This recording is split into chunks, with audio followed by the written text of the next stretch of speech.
Welcome to the Red Chip Poker Podcast, where we share stories and strategies from the game's most fascinating minds. No matter where you are in your poker journey, there's always something new to learn. So let's get right into today's conversation with your host, Robbie Straczynski. Hey everybody, welcome to another episode of the Red Chip Poker Podcast. I'm your host, Robbie Straczynski, and on today's episode, our guest is the world-class poker coach and wildly popular poker author, Tommy Angelo. Tommy, welcome to the show. Robbie, thank you. How are you doing today? Good. Excellent. Well, in the past, you've written a seminal volume called The Elements of Poker, as well as Painless Poker, and a rubber band story and other poker tales. And now you've written another book, and it's called Waiting for Straighters. And that's going to be the focus of our conversation on today's show. You ready to talk about it? I am ready. Awesome. Okay. So I did mention your other titles. So after having penned those 3 poker books, what inspired you to write this 4th one?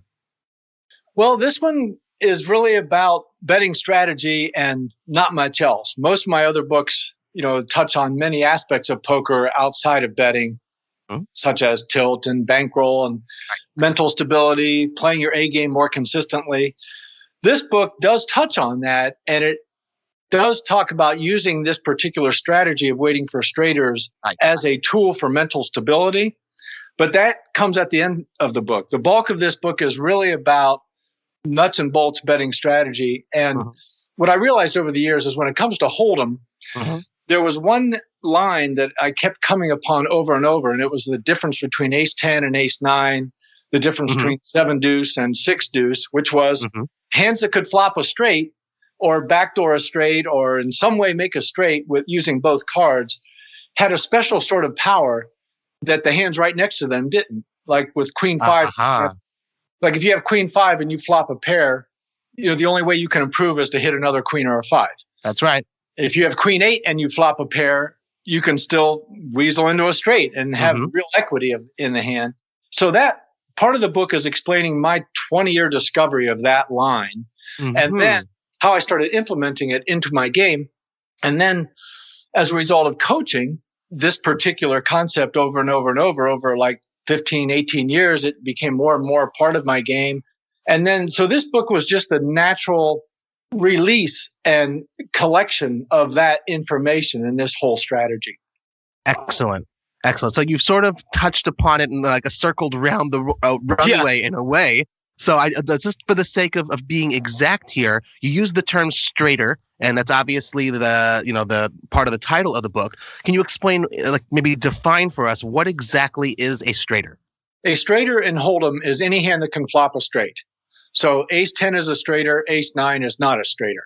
Half of the book is about pot limit Omaha. I don't know how much you want to go into that, but I'll just touch on it real quick to say that a straighter at pot limit Omaha is a whole different animal, and it has a whole different use. And the definition of a straighter at pot limit Omaha, and we're talking specifically about hands that do not have a pair and do not have an ace. We're talking about all the other hands. A straighter is a hand that has no more than 2 gaps in it. So King, Queen, Jack 10 is obviously a straighter. King, Queen, Jack 9 is a straighter. King, Queen, 10, 9 is a straighter. King, Queen, 10, 8 is a straighter. But as soon as you spread out more than that, you have 3 or more gaps in the hand. The hand is disconnected enough to not qualify as a straighter. And then the book goes into great detail about what to do with straighters, at pot limit Omaha. And now I want to get to the main point is at Hold'em and Omaha, the main point of the article is about folding non-straighters.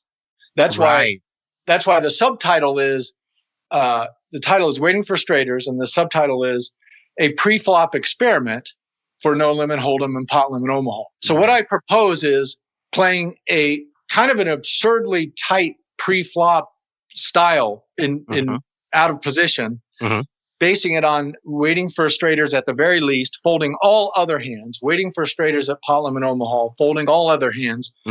And then I go into an examination of how and why this might be better than what you're doing now.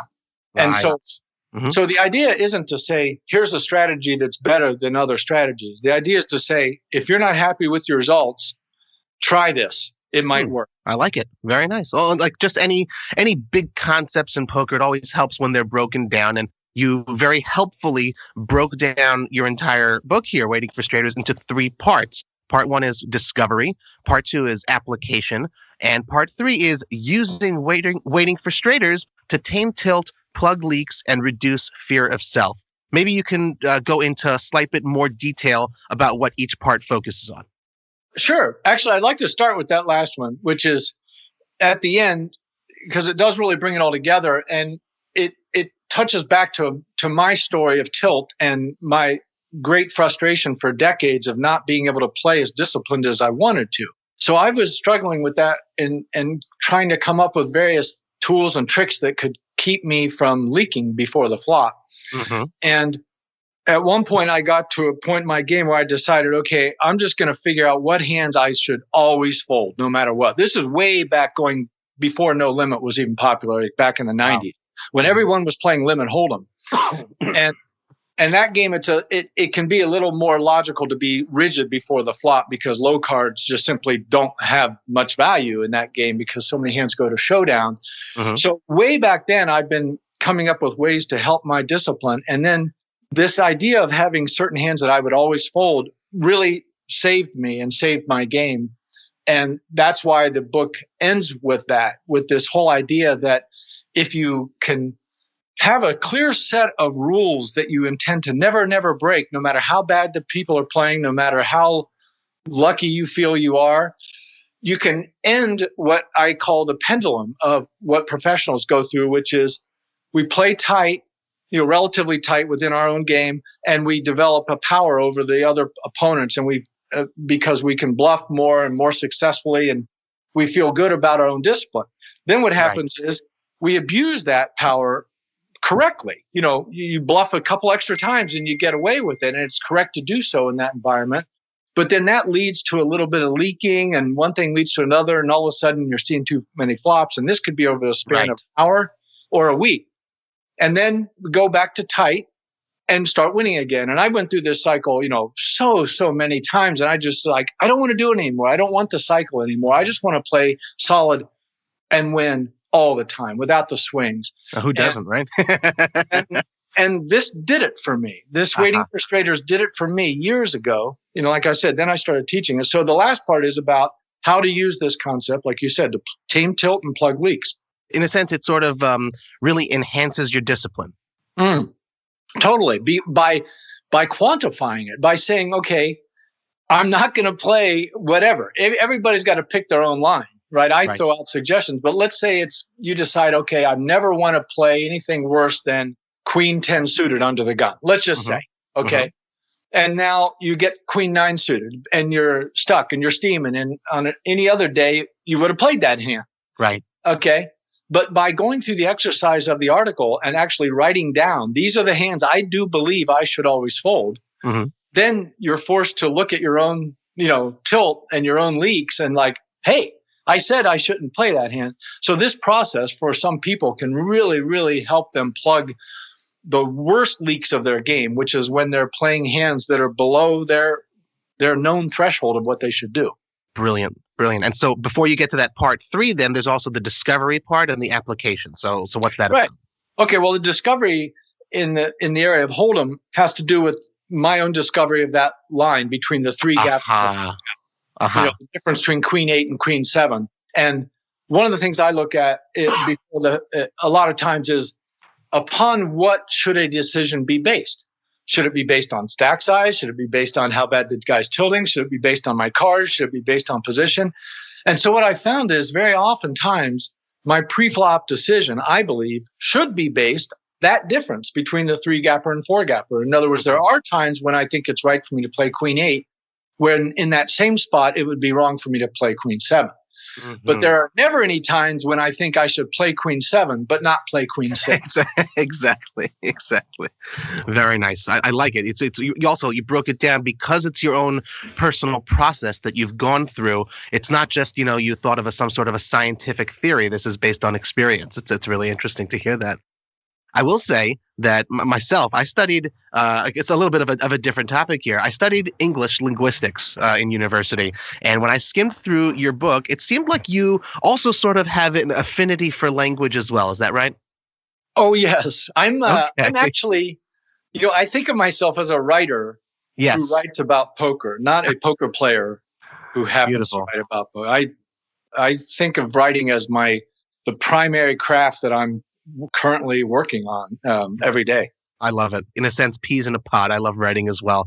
And why I specifically brought this up is you didn't just introduce the term straighters here. You also introduced a term called danglers. I like that. I love the word. What are those? What are danglers and what role do they play in your book? Well, I didn't make up the word dangler. That is a word that has been around for a while. PLO players know it.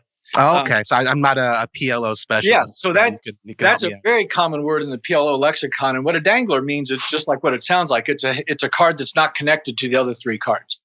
So if you have King, Okay. Queen, Jack, 6, the 6 is a dangler. Mm-hmm. But that's a word that has been used, but not, to my knowledge, had never been, no one had tried to precisely define it, what it is. Mm-hmm. So Okay. that's part of the discovery part of the PLO straighter, was like defining a dangler. What the heck is it? Interesting. So in Hold'em, the concept of dangler doesn't apply, to be clear. Correct. It does not apply. Interesting. I feel like I'm learning as we speak. This is great. So you've given the books this title again. Just to let's crystallize it one more time. You've given it the title of Waiting for Straighters, and obviously, I don't mean to make a pun here, but you're not implying that poker players only should wait until they have straighters in order to play and throw away everything else, right? Correct. Actually, there's one little paragraph here that answers it. So let me just read one short paragraph from the book. Sure, of course. Waiting for straighters does not mean wait until you get a straighter and then play it. It means wait for a straighter at least and then maybe play it. In other words, fold the non-straighters. That's the gist of this article. Brilliant. Well, when we come back, we'll continue speaking with Tommy Angelo and talk some more about his newest book, Waiting for Straighters. But first, a little strategy break.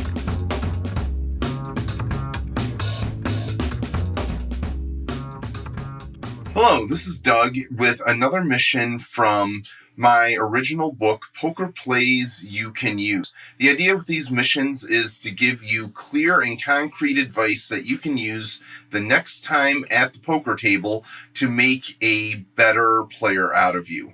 And what we're going to do in this mission number 7 from the book is ask yourself why you are making every action, ideally before you actually make it. Now, the purpose of this mission is to clarify your poker thinking. During this mission, your goal is to develop clear and articulable reasons for your actions during the game. The idea behind this strategy is that you must be able to clearly explain why you would, on average, make a profit by taking this action. Since the goal in poker is to, on average, make a profit, this is a good habit that you should develop and use during every hand. I think about this a lot as when I have students sitting behind me at the table watching my every move, I tend to play better because I know in a half hour I'm going to have to explain to them why I did what I did. And so explaining it to yourself in real time will keep you honest. Now, what we're going to do here is for every action, take a few seconds and explain to yourself what you are doing and why. Resist the urge to make vague statements in your head. To be effective, your statements must be very specific. For example, you no longer fold. You fold because I am out of position with a weak hand, or you fold because this is a hand that is easily dominated and I cannot get value from it out of position even if I do hit. You are no longer going to raise. You're going to raise because this limper will often fold and I win immediately. You no longer call. You call the flop because villain very likely is just continuation betting with air and will check on the turn where we can make a profitable semi-bluff. When you call a bet to get to showdown, you need to be able to explain to yourself what hands you expect to beat and why they make sense given the way that the villain has played the hand thus far. Listen to your gut, but do not trust it all the time. The goal is to build up a gut feeling based on concrete mathematics and good play of what the most effective play is in every situation. This mission will help you do that by forcing yourself to articulate in your own mind your reasoning for doing things. To make this mission even more effective, do not just reason why a certain play makes sense. Reason why that play makes sense in the larger context of the entire hand. You should be thinking ahead more. Do not simply make a bet for value decision. Instead, think more long term. For example, say to yourself, I will bet for value here, but fold to a raise because this player is never bluffing if he raises me. Or I will bet for value and evaluate any reasonable raise. Or hopefully, I will bet then re-raise for value if that's an option. By planning the next action in your mind before you act, you will have a strategy for what you should do in response to the next action on the street of the other players. Avoid the situation where you bet, then tank when someone raises because you have never truly considered that possibility. This will keep you one step ahead of the game, which is exactly where you want to be. You will know you have accomplished this mission when you have a clear reason for every action you make. This is something you should be doing as part of your normal game. Since I have internalized this rule, I often find myself contemplating raises where I never would have before. Listen to that inner voice. Forcing yourself to have this inner dialogue will give you a chance to more clearly investigate all of your options rather than mindlessly following what you might think is a standard play. If you like this way of improving your game, you can get the entire book on Amazon.com. Look for it under Poker Plays You Can Use by Doug Hull. And now back to the podcast. Welcome back, everyone. Robbie Straczynski here on the Red Chip Poker Podcast with our guest, Tommy Angelo, author of Waiting for Straighters. So, Tommy, you introduced two characters over the course of the book named Earl and Harry. Can you tell us who these fine gentlemen are? Sure. Earl is a friend of mine from way, way back who I coached him on how to beat 1-2 limit hold'em online in like 2000 or so, right at the very, very beginning of online poker, when all the games were just ridiculously soft. And at limit hold'em, with the people playing that loose, you really can just wait for premium starters and do nothing else and win. Hashtag the good old days. Yes. Yeah. And so in the process of telling Earl what starting hands to play and which ones to fold, and I was going to train him to be like super tight because he didn't even know how to play hold'em. That's the key. He didn't know how to. He knew how to play other games. He was a natural gamester, but he had never played hold'em. And so it was just like training a human bot. And so, of course, he's going to play a very, very narrow starting range. And it was in the process of going over that with him was the first time that I noticed that the line between the 3-gapper and 4-gapper was kept showing up in like what I was telling him what to do. Right. You know, so like on the button, I would say, you know, go ahead and play king, queen, king, jack, king 10, king 9, but not king 8.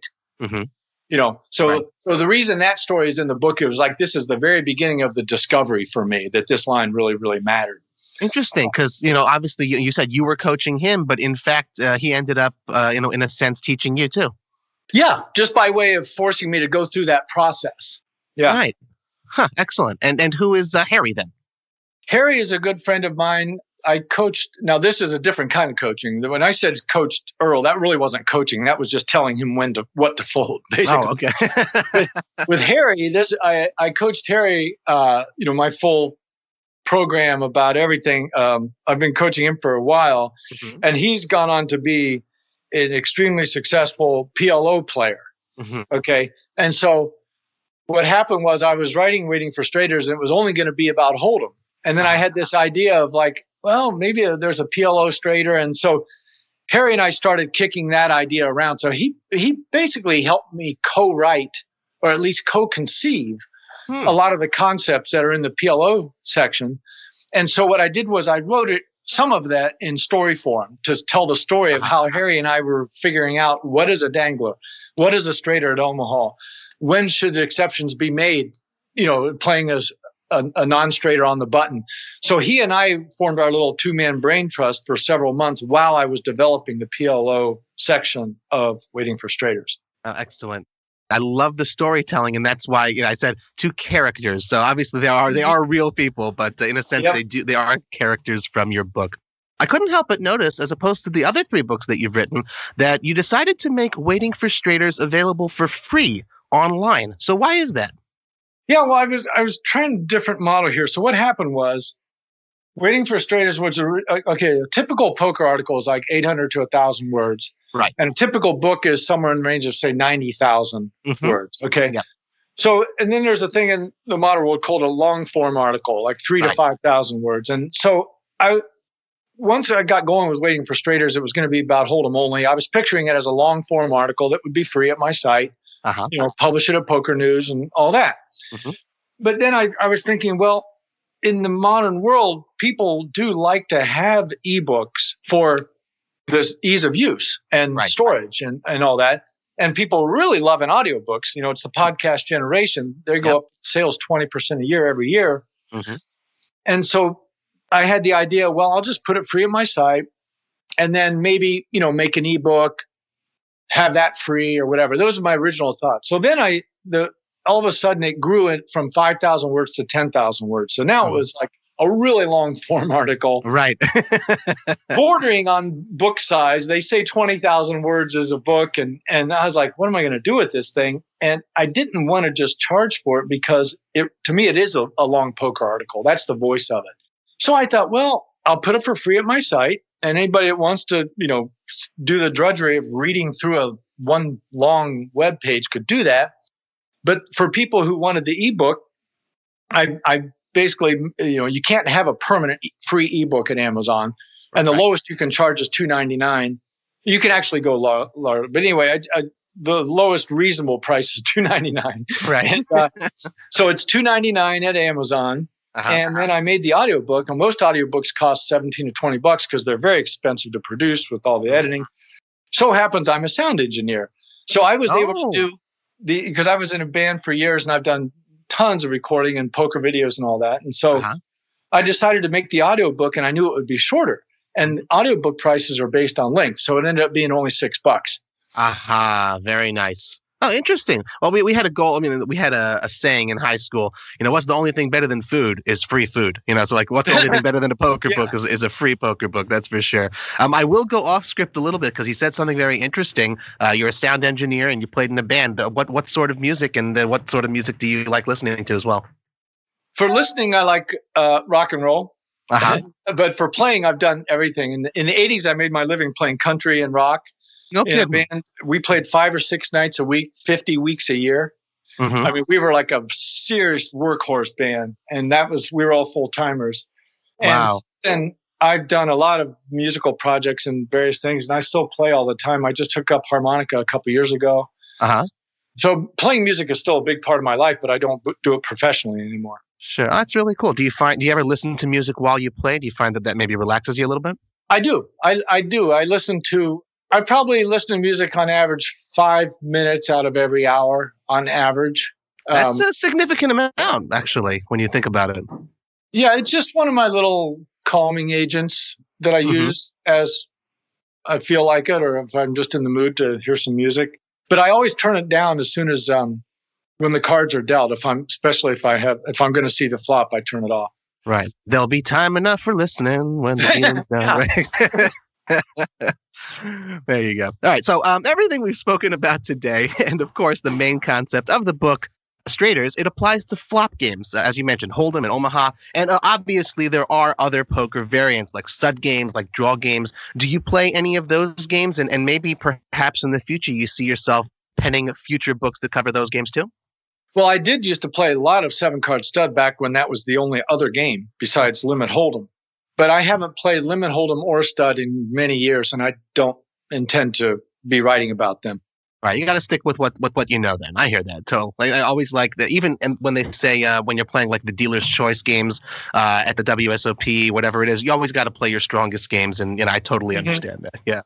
Well, there's a quote that I absolutely love at the end of your book. I'll just read it myself, and I'm hoping maybe you can expand on it in a little bit. You write, waiting for Straters isn't about making straights. It's about winning more big pots than you lose. It's about acting last more often than they do. It's about maintaining power over the people and control over yourself. Waiting for Straters is not a strategy. It's an experiment. Will it yield positive results? There's only one way to find out. I absolutely love that quote. And again, it sort of speaks to, as you said, you are a writer. That's writing talent right there. Perhaps you can expand a little bit on just that last quote of the book. Okay. Well, the one I want to make sure to expand on is where it says it's about acting last more often than they do. Mm-hmm. So if anybody reads this, make sure you read the part that is there's a little essay about acting last. That's like a little bit separate from the rest of the book. It's just about that concept. And this has always been one of the main things I coach about and teach about, which is, one of the claims I make in the book is that I act last on 80% of the streets I play. And I've done the calculation, and that's a huge number. Yeah. And what someone needs to do to act last more often than their opponents is not play the button more often. They just need to fold the blinds in the under the gun hands more often. Right. It's pretty straightforward. Yeah. It really is. But and because I've been getting back into doing a lot of coaching over the last year, and we'll talk about that in a minute, and I've been talking with guys, most of them are middle, losing-ish, break-even players. And I talk to them about position and over the course of a few sessions, kind of flip their thinking around so that they understand that position really, really is the whole game. And yep, absolutely. And, we hear those words, but what does that mean? And what do you do with that information? And so the whole waiting for Straters thing ties in very well with the idea of playing a more positional game. And that is because the value of a drawing hand is so much greater on the button than it is in the blind, like 9-8 offsuit, let's say. Mm-hmm. Your ability to make money when you get there is greater when you're last because people are betting into you and checking you. Your ability to get there cheaper is better. The ability to get paid off, it's just like night and day difference. And so one of the main themes of the book, and that's why I had this essay about acting last, is to not play drawing hands out of position, period. Right. Don't do it. And then what will happen is when you do have drawing hands, you're going to be last to act.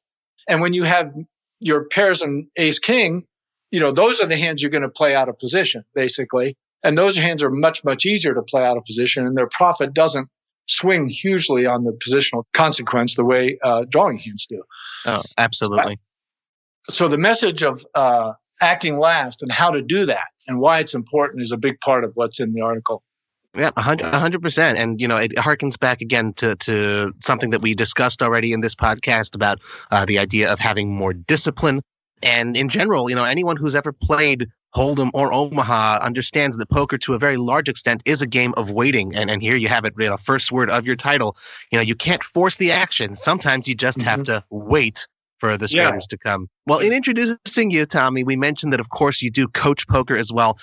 If any of our listeners are interested in getting in touch for some coaching, or maybe they have some other questions about your book, Waiting for Straters, how and where can they reach you? Just go to my website, tommyangelo.com. My email address is there, but I'll just tell you what it is. Anybody can write to me, tommy@tommyangelo.com. That's my email address. So if you just click on the coaching tab on any page, you'll see I have two offerings now. I've kind of revamped everything about a year ago. I'm doing a video conferencing coaching using Zoom. And I use this software at my site where you can just go and schedule yourself. And it's only $100 a half an hour. So you can go pick your time slot, and there's a little space for you to tell me what you want to talk about. So I started doing this about 10 months ago, and I've had about 30 new clients. Most of them are repeat customers, and we're getting a lot of work done. And it's just turned out to be a really great venue because it's quite a bit less expensive than I used to only offer big ticket, big commitment packages. And this has, and because of that, I was coaching mostly pros and very serious amateurs. Because this is more affordable, I'm now been coaching a lot of 1-2 players, 2-5 players, guys really and gals really struggling with their game. And I feel that's really put me more in touch with the real struggles of what it's like. And that's actually little segue here has led to me writing a lot more about strategy. I'm basically working on about 12 new articles kind of at the same time, all related to strategy stuff that's come up through these coaching sessions, basically. Wow. That's really interesting. And I know that for the last half hour or so, I've certainly enjoyed talking with you. So I can't blame anyone if they say, hey, I want to talk to Tommy also. I want to go ahead and get some coaching. So, there you have it. There's Tommy Angelo, poker coach, author of Waiting for Straighters. Tommy, thank you so much for joining me today on the Red Chip Poker Podcast. Thanks, Robbie. I really enjoyed it. You got it. Thanks for tuning in to this week's episode. But don't stop learning now. Head over to redchippoker.com. You'll find everything you need to get better today. Join our free, friendly strategy group and start talking poker with our coaches and community. And listen, if you're ready to take poker more seriously, sign up for Core, our $5 a week complete training platform built for players who have limited time to study. Core is packed with over 100 bite-sized lessons from the fundamentals to advanced strategies, quizzes, achievements, discussion threads, and more. And for the bravest of heart, we invite you to check out our pro membership, which includes 24/7 access to hundreds of videos, all of our playlists, all of our crash courses, and more. If you want to see what the top 1% of players are studying to keep their edges razor sharp, visit redchippoker.com/Ruby. That's RUBY, and get a special deal on your first 3 weeks. Until next time, run good, play better, and get there.